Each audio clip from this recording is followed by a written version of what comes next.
કેમ છો બધા મજામાં અને મજામાં જશો તો બધાને જય માતાજી, જય મેલડીમાં, જય ચાવણીમાં. ફરી અમારા નવા બ્લોગમાં બધાનું હાર્દિક હાર્દિક સ્વાગત છે.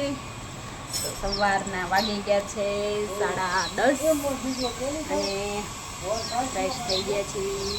આર્યનભાઈને સ્કૂલ પણ મૂક્યા છીએ અને વાતાવરણ તો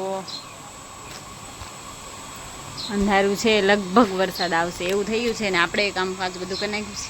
અને આ એક આપણા નવા મહેમાન આવ્યા છે આપણા ઘરે. જો થોડુંક બીમાર છે, થોડુંક છૂટું મૂકવીને તો ઉડી નથી એકતું. જો ચાલો વિડીયો ભાઈ રેડી થઈ ગયા છે સ્કૂલ જવા માટે. કા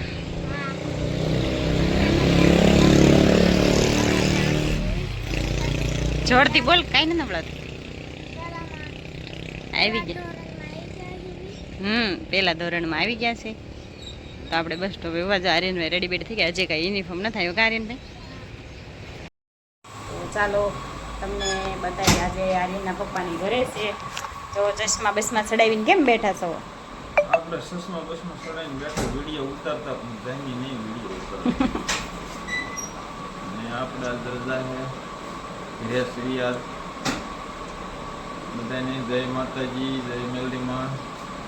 જો ચશ્મા હવે ઉતારી નાખો, ઉતારી નાખો. લો અને તો આપણા ફાળો આવી ગયો છે, સંતાઈ ગયો છે. હા જો કિશનભાઈ આવ્યા છે. હા ઝાઝા દિવસે બ્લોકમાં લીધા છે ભાઈને. ઉપર છે અમારે એને એક નોકરી લાગી ગઈ છે. કા નોકરીનો ટાઈમ થઈ ગયો છે, હવે બધા નોકરી ઉપડશે. અને વાતાવરણ એવું છે કે તડકો આજ છે જ નહીં, લગભગ વરસાદને એવું આવશે. અને આવી જાય તો સારું, આપણે વાત જ છે વરસાદની રમતા મારે. તો ચાલો બધા કન્ટિન્યુ બ્લોકમાં રહ્યો. હમણાં આર્યનભાઈ પાસે ઘરે આવશે 12:30. કાની આર્યનભાઈને લેવા જવાનું છે. જે નિહાળે સવારમાં મૂકીએ 7:30 લેવા જવાનું. તો હેલો મિત્રો, જો આર્યનભાઈને સ્કૂલેથી લઈ આવ્યા છીએ અને જમી કરીને બેસી ગયા છીએ. જમવામાં કાંઈ બ્લોગ શૂટ ન કર્યો આજે. કાની જો જમી લીધું છે આપણે. જમીન તો બે ગયા છીએ. પહેલાં તો આર્યનભાઈને લઈએ હતા નિહાળેથી, બધા જમી લીધું. આર્યનભાઈ આવીને જો આમ આવતા વેત કેવું કરે, જો ક્યાં સડે છે. અને અમારો વિશુભાઈ એના પપ્પા પાસે આગો નથી જાતો.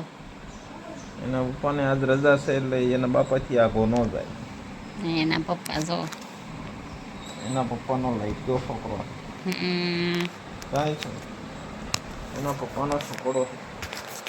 હાલો એવું લાગે તો ઘડીક ઉપર રૂમમાં જાવી, કેમ કે ત્યાં ફૂલ નેટ આવે. થોડાક વિડીયો ઉતારી અને ઇન્સ્ટાગ્રામમાં પણ વિડીયો આવશે. તો હેલો મિત્રો, જો આપણે ગયા છીએ સરધુબેનની રૂમમાં. ત્યારના આવ્યા છીએ. છોકરા કોઈ તો ગયા છે. મને ઊંઘ આવી પણ મને હોવા ન મળે, કેમ કે આ બે ટેણિયા જાગતા હતા. ક્યાં તું કાને? હા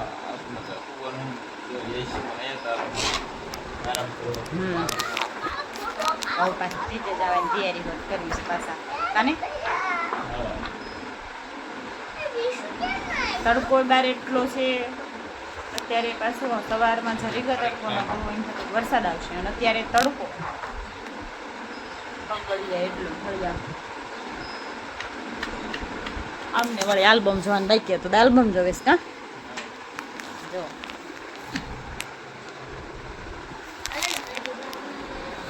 જેમ પૂરો આલ્બમ તમારે આખો જોવો હોય કમેન્ટ કરજો, આપણે એનો સ્પેશિયલ બનાવશું.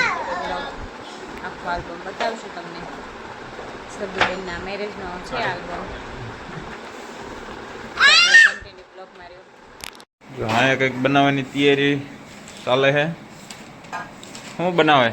જો આર્યનભાઈને સ્કૂલ શરૂ થઈ ગઈ છે ને, તો આર્યનભાઈ માટે નાસ્તો બનાવી છે. એટલે નાસ્તામાં વઘારેલા મમરા બનાવી છે, પૌવા અને એ બધું નાખીને.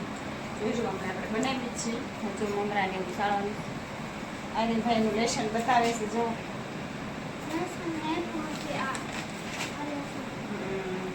આર્યનભાઈને લેશન આવી ગયું જો 1 થી 50 એકડા લખવાના છે. મીડિયા છે આર્યનભાઈ હાટું નાસ્તો બનાવશું ને ભૂખ શરૂ થઈ ગઈ છે.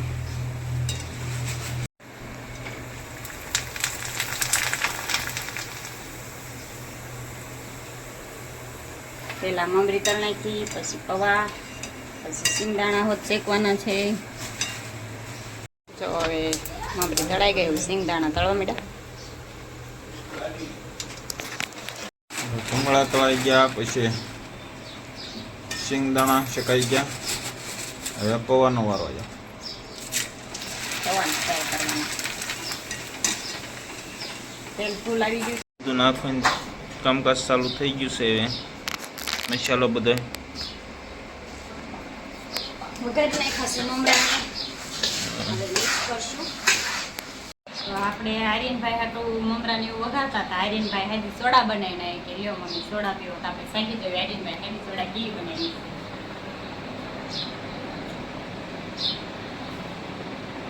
સરસ મજાની બનાવી લીમું બીમું નાખી, જંજીરા નાખી. તમારે બધાને પીવું હોય તો હાલો. શેવડો હારે ખાતો કેવું લાગે? સોડા હારે શેવડો ટ્રાય તો માર, કેવું લાગે?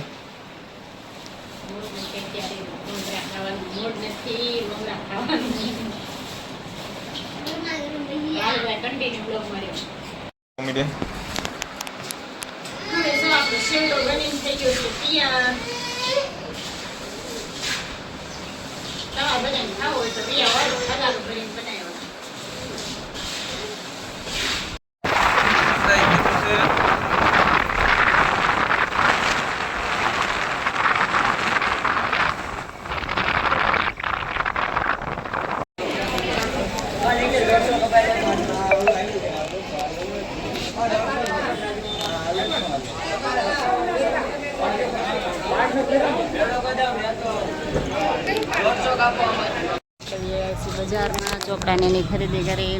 જો ગળદી આજે થોડીક ઓછી છે.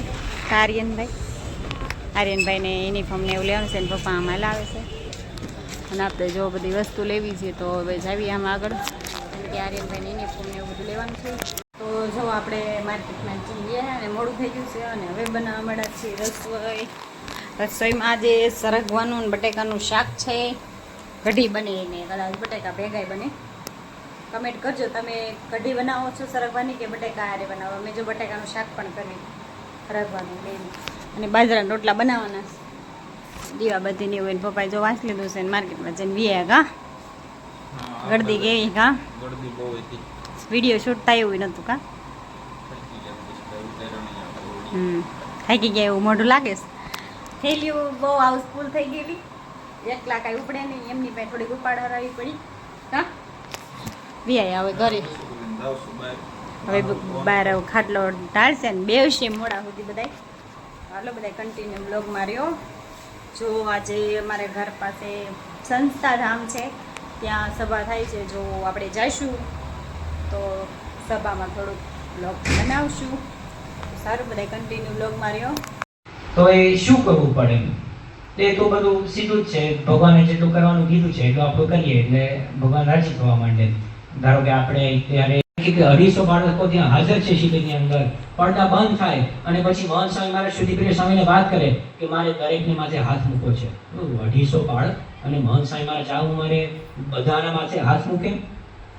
સંતોના માથે હાથ નથી મૂકતા મહંત સ્વામી મહારાજ. એ પ્રોટોકોલ છે આખો. એમ વારે વારે કે માથે હાથ મૂકવા જવાનું ના હોય, કંઈક વિશિષ્ટ હોય. હમણાં સંતોની અનુવૃત્તિ થઈ, અમુક સંતો પરદેશ જાય છે એટલે વર્ષો પછી પાછા બાપાના દર્શન થશે, તો એટલે આવતા વર્ષે બાપા જાય ત્યારે એમ.